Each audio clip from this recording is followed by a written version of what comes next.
Hey, Monica, did you know it's now even easier to listen to Around the Hay Bale podcast? What? Really? How easy? That's right. All you have to do is say, Alexa, play Round the Hay Bale podcast. Playing Round the Hay Bale podcast on Apple Music. Ooh, we're really fancy now. Tune in to Round the Hay Bale every Monday at 9 a.m. Central Time.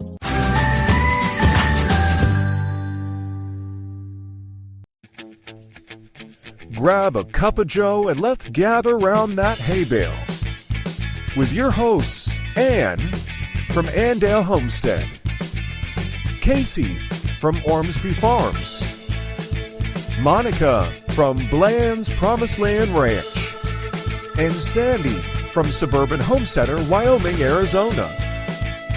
Here they are. Hey, y'all, hey. Hey, y'all, hey, and welcome to Round the Hay Bale. I'm Ann with Andale Homestead. Almost forgot my name there, y'all. Well, I'm Monica from Bland's Promised Land Ranch. And this is Sandi from Suburban Homesteader, Wyoming, Arizona. What's up, y'all? It's Cayce, and sometimes I forget my name too over here at Ormsby Farms. But y'all, if you're listening to us on the podcast app, but you want to see our bright and shiny faces and also our names, which are on the screen, you can head over to our YouTube channel and watch us there and make sure you like and comment. Because we love reading the comments that you leave on older videos and our lives, because it helps our algorithms go so that like-minded people, we pop up in their YouTube world, YouTube land. So you click the link below. It'll take you over to our LinkTree link, and you want to click on YouTube. Be sure to subscribe while you're there. Okay, so This one, oh, look at there. We're going to have a giveaway. We're going to have a giveaway, y'all, and giving away that. You know you want to drink coffee from us. I'm just saying. Woohoo! It really is the cutest cup ever. Just saying. But today's topic is going to be a little bit different from what we've been talking about. You know, we've talked about canning and growing and making money on the homestead. But one thing is, when you become a homesteader, we all say it, listen, homesteading is not for the faint of heart. There's a lot of things that happen that you have to learn how to deal with and move forward. So we're talking about understanding homestead hardships. Whether that could be loss of animals, that also could be loss of crops. Your garden didn't do great that year and you don't have stuff to can. So how we deal with this kind of stuff moving forward. So I'm going to pitch it over to Monica, because I think this is a good one, because Monica is an affiliate with a great program that she so kindly reminds us every afternoon about her program that she does with. But I'm going to pitch it over to Monica to kind of start off this topic. Yes, I was suggesting to Cayce that he will need therapy coming up in the winter months for his seasonal depression. And needless to say, if you're interested, go over to my channel and check that out. But I won't say anything here. So no, I think sometimes when we think about hardships, we like automatically think, oh my gosh, I even lost my whole garden, or it's just somebody lost animals. And that's not only the hardships you deal with when homesteading. It's not always losing animals or losing crops either. It can go further than that. Maybe it's just you want to start a homestead, but one of the hardships you face when you first start is your lack of knowledge and experience. You don't have the experience that maybe we have, right? You are that newbie. Where do you start? It feels overwhelming. That's a hardship if you look at it, right? So we never did this. We didn't grow this life. We didn't do this back in Maryland. We came here 10 years ago to Texas, and all of a sudden now we have 10 acres and we have space to expand. So immediately we want to jump into everything. And that's a lot. That can be difficult, and that can be a hardship when you have lack of knowledge of actually how to raise the animals, how to deal with the things that they need, how to just give them medicines, or how to help them eat the right things. Lack of experience and lack of knowledge in certain areas is really a hardship. But the cool thing is that any of these hardships we talk about today, we're going to give you some solutions. Okay.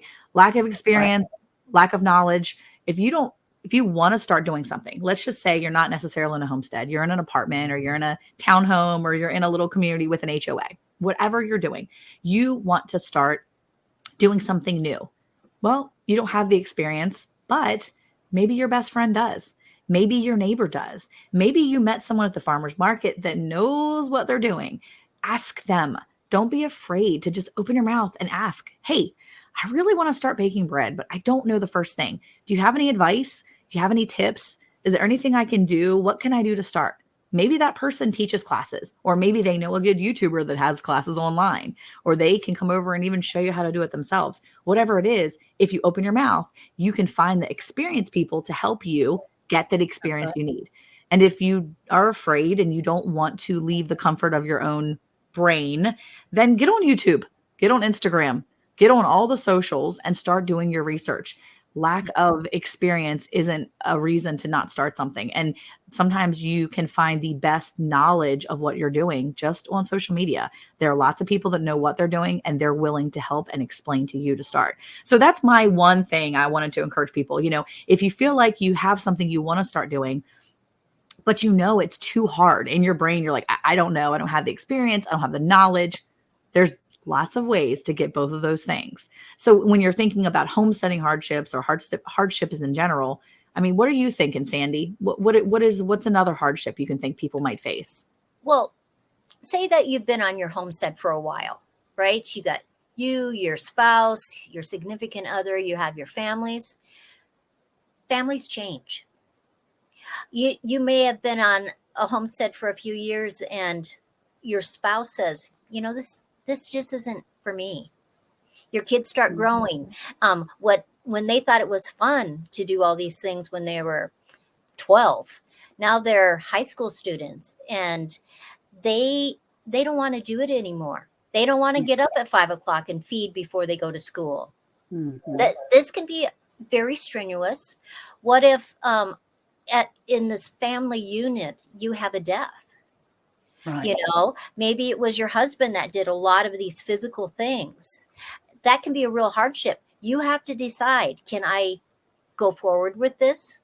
Can I hire somebody? Can I, these are hardships. You have to really think and ponder. And you may love your homestead, but if other people in your family unit no longer do that, you have to really consider their feelings too, because does a homestead come above a family? I don't think so. No. Now, can you work those things out? Perhaps you can, but it's a hardship that you go through. It can be very stressful. But if you can keep those lines of communication open, that can fix your hardship. Maybe it's just something they're going through right now. That's but right. What do you think, Anne? What do you think of a hardship? Well, not quite anything this grand, but what I was trying to remember are hardships of things that I've learned that we made it through. My garden and the little babies that are out there are very special to me. And I go and talk to them and look after them and touch them and smell them and all those kinds of things. And we were starting our garden last year and had put tomato plants in the ground. I thought that it would be okay. We didn't stake them up and they were tall and strong. And I came home and there had been a windstorm and everything in the garden was flat. All of my radish leaves were gone. Beet leaves were gone. Everything was, the cucumbers were a mess. I sat down and cried. I can tell you. But my neighbor came over. She has knowledge. She helped me. Her son came over and fixed some steaks for me. Worth happened to not be in town at the time. He was going to be here the next day. And some other neighbors that I said, I can't come to dinner tonight because I'm so sad. And they went, we can help you. This can be okay. Everything in there recovered. But it's a matter of not giving up when all seems lost. You continue to try. And so that we had a beautiful tomato harvest after that, but it was quite the shock. And those are my hardship stories here. And Cayce, how about you, honey? Well, I think it is important that Monica said that it's either lack of knowledge or lack of experience in something, because you can go into an issue like with the garden I planted a beautiful 3,000 square foot pumpkin patch last year, the first year. And I was like, you know what? I have a YouTube channel and a podcast. I'm super knowledgeable. Okay. And we had an attack of squash bugs and an attack of deer. And I'm a big boy. For those that are over on our YouTube channel, I sat and cried like a little girl over that pumpkin patch being met. But it's only because a lack of knowledge. I had never done it before. I did not have the experience. And to know that this too shall pass. Okay, it is not the end of the world, but in your mind, you're thinking, "Oh my goodness, this is the first time I've done it. I'm gonna look terrible to people because they're like, well, Cayce doesn't know what he's doing. Look what his pumpkin patch looks like." But you have to put that out of your head. Request help. Ask for help. Homesteaders, we said it in other episodes. Homesteaders are probably one of the most friendly, knowledge-giving group of people. They really thrive on helping other homesteaders. Some people with the knowledge, like if you have like music producers, okay, a lot of people will hold in all of the knowledge because they don't want you to be better than them at what they do. Homesteaders, it's completely the opposite. Step outside of your comfort zone and be like, "Hey, Miss Sandi, I don't have the knowledge that you have. Please give me some suggestions that you think would help my pumpkin patch for next year." And it does take a little chutzpah to get up, the cojones to ask somebody, and because that in most people's mind shows a sign of defeat. But it's okay, especially for men, because I can definitely talk for men. We don't like to accept that we're not good at something or we haven't done it amazingly. Most men were like, "No, it's perfect, it's done wonderfully," and then it's not. But like building different coops that are a little janky, and maybe if we would have reached out to other people, we would have gotten a little bit of knowledge. But yeah, asking for help is a good thing of getting over hardships. That's right. Well, I think too, one of the things we forget about is, when you don't have a market for something, right? Cayce, you do a farmer's market and you can be really skilled. You are really skilled at all the different things, and you have a skill that is available to you and available to others all year round. The problem is that you don't have farmers markets all year round. It gets cold. People stop doing it. So then what? Now you don't have a market for the skill and the thing that you've been doing. So that's a hard thing to kind of think outside of that normal zone. And we talked about that on other episodes where you have to kind of think outside your box. So if you sell stuff at your local markets and you have a market for it all of a sudden, and then all of a sudden that dips out, now think outside of your comfort zone, think outside of your box. How can you still sell that product? How can you still use that product to still make you money on your farm or in your homestead or in your house? That's one of those things that it can be a hardship when you lose the market for the thing that is making you money. Right. Got to think around it. I mean, that's the big thing. I mean, we all can say that money doesn't rule our life, but for the most part, it does. I mean, money is the root of all evil, pretty much. But I think what you said also is important, because when market ends, or when gardening season, we won't even say farmers markets, when gardening season ends, you put all of your effort and time into creating this garden and harvesting, and it's all so fast, and then you're canning, and then when everything stops, a little bit of depression can set in. Because I was watching a video of a YouTuber, and she talked about it. She's in a little bit of colder climate than me, Monica, and Ann. It's probably more Sandi's climate. So I always say, when we say cold for South, and Sandi, she's probably laughing in her head, like it was 47. But she said, your adrenaline is so high during gardening season because you literally have something to do every minute of the day. Yeah. You're either watering, you're pruning, you're making sure you're planting, you're harvesting, you're canning. And all of a sudden, I don't want to call it your purpose, but you have no purpose right now on the homestead. Everything's dead. And that can set into a little bit of like overwinter depression. And that to me is a hardship too, of like, how do you pick yourself back up after this busy season and continue on for 3 or 4 months until it's time to be psycho and plant a giant garden and go 24/7 again? I mean, Sandi, what do you think about that on that side of it? Because your growing season's shorter, right? Oh, definitely. We're putting stuff in mid-May, and usually by September we've had snow. This year that's not the case, but mostly that is true. And so I think you have to realize that, what can I do in the wintertime? Because homesteaders love to grow. For the most part, they love growing. So can you have hydroponics inside? Can you have lights that you can grow your tomatoes and your peppers and your lettuces inside, so that you still have some things to do? Because it's true that a homesteader can be lonely. Right. Especially when the weather is not good. You're not seeing the people that you usually see. And so I think you really have to get into your head of, what is my personality? Because and what are my expectations? Because if you can realize that, I think you can avoid a lot of hardships. Right.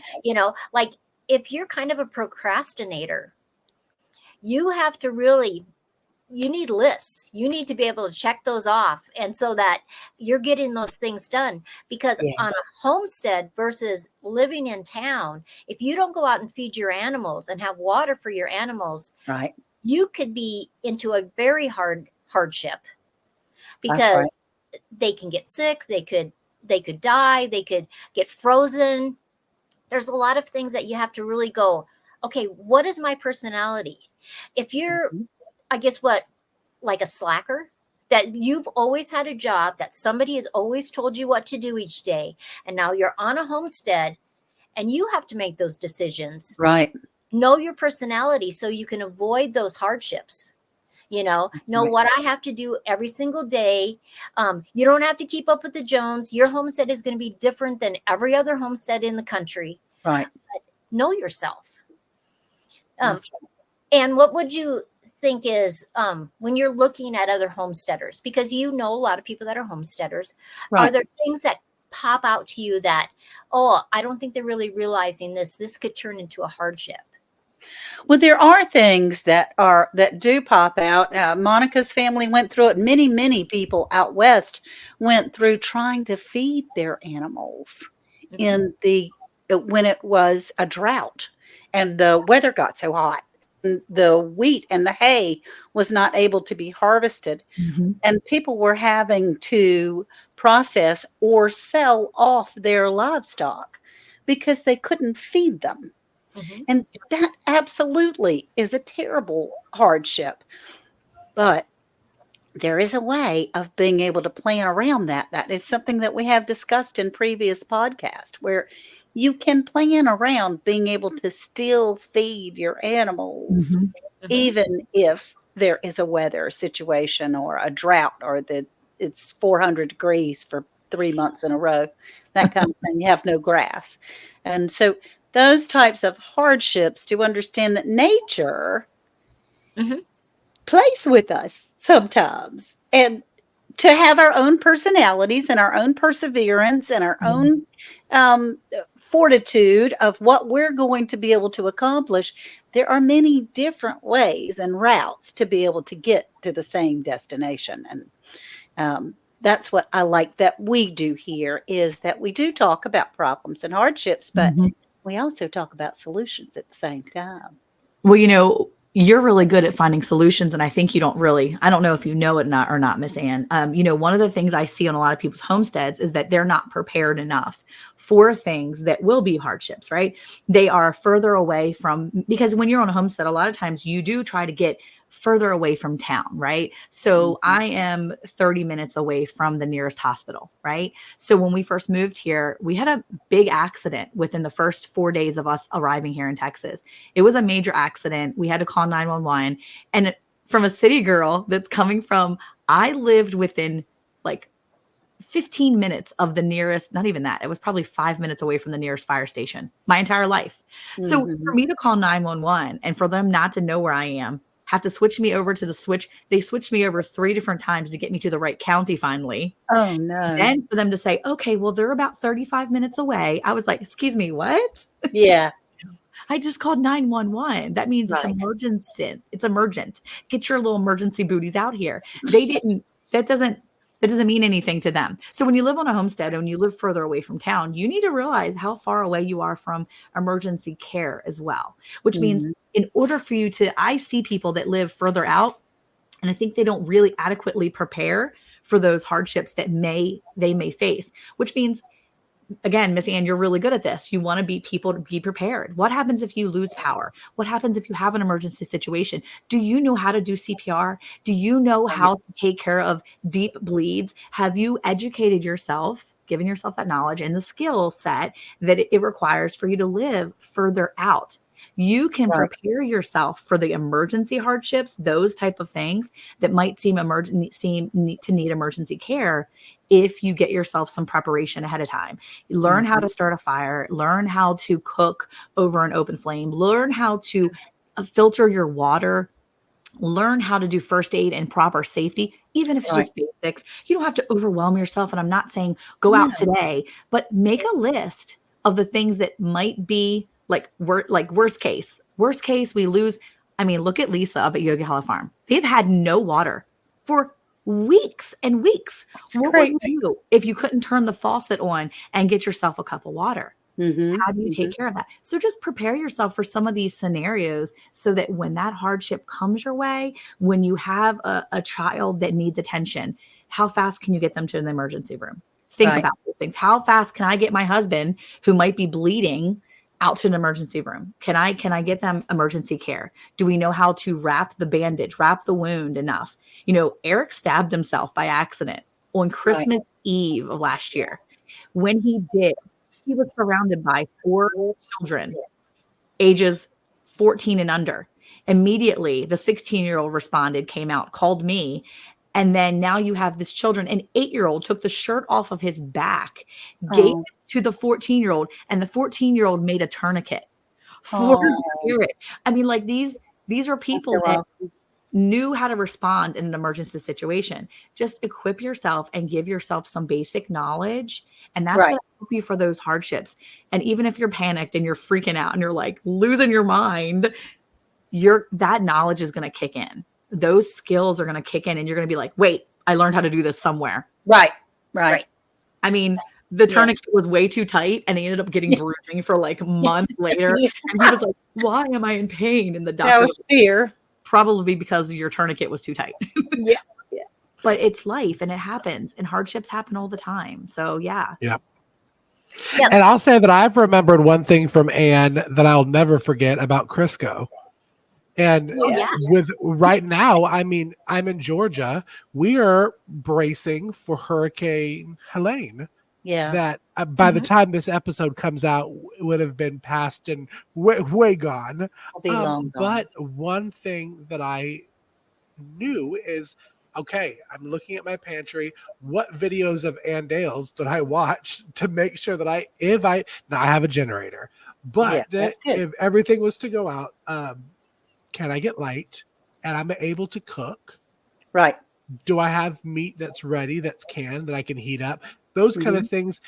Monica's right. Your brain does kind of freaks out for a second and then it switches into like autopilot of like, okay, I've learned this somewhere.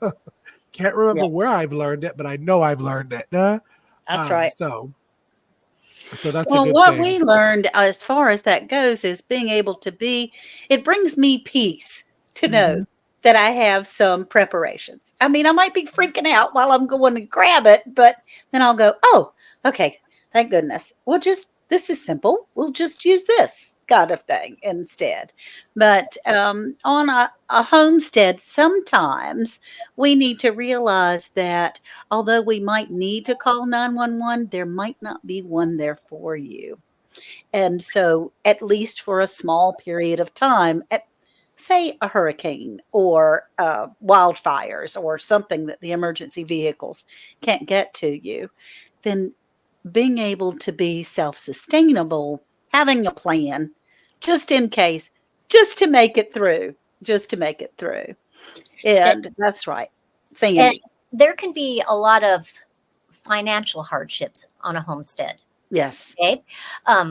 Like a lot of people, one of the spouse work off-site, off of the homestead. But what happens if there's a job loss? They can't go to work.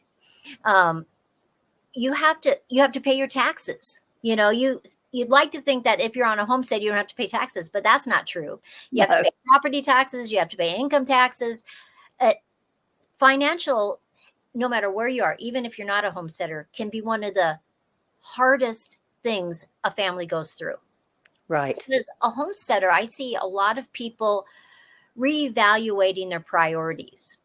Okay. Do I really have to go out to dinner every week? Do I have to go to the movies? Do we have to buy this? Do I have to buy this designer thing that would cause a hardship if you were spending that money? And I think we really have to. Now, there are going to be bad days. Everybody knows you're going to be in your head and there's going to be bad days. Absolutely. But the next day, the sun comes up, it's shining, and your heart is lighter. Right. So you have to know those things, because if it's natural disasters, here we have hail in the summertime. We have snowstorms in the wintertime where you might not go any place for 3 days. Right. Your power could be out. What are you going to do? What kind of things can you prepare for? Like, we have a generator too. We have canned goods. We have a pantry. If you have those things in place, those things aren't quite the hardship that they would be otherwise. Right. Because I think all of us have pantries. Does everybody have a generator? I do. Also, Monica needs a generator. Yeah, we have access to one. My neighbor, aka my father-in-law, he has one and he's a genius with it. But I am the person also with 4 freezers that are chock full of things that we use and eat. So if we lost power for longer than a certain amount of time, thankfully the generator will keep it going. And we have worked it out so that between both houses, we could run the freezer and run the freezers and keep them moving, keep them cold enough. Right. We would have a day or two. But yeah, we've had the plan for that kind of stuff here. So Joe and I have even in the past played some scenarios. And we didn't open our fridge for 2 days. We were pretending that there was electricity. What can we eat? How can I heat up the food? Yeah. I don't think there's anything wrong with that. What a great thing to do. Go through some scenarios. What do we do when there's no access to medical help? What do we do when there's no electricity? And if your kids see that, okay, these are the steps that we're going to do, that hardship is not as much of a hardship that would have been otherwise. Well, I remember somebody telling me a long time ago, they were like, well, I don't tell my kids I can't afford that. I just tell them that's not for us to buy right now. And I was like, yeah, I don't tell my kids I can't afford anything. I don't ever, if the kids are like, we should buy that, I'm like, nah, I think we're good without it. I don't need to tell them I can't afford that. We don't have the money for that. They don't need to hear that, because that's not on them. I'm not willing to put that on them. Like, that's just something they don't need. And you're right. If you practice different scenarios and you practice the way you talk and you speak life into positive things, and you take something that can be a hardship and you make it something that's just something you deal with and you get through. Or an adventure. Or it's an adventure. Yeah. We've run scenarios here where we've talked of active people coming onto our property.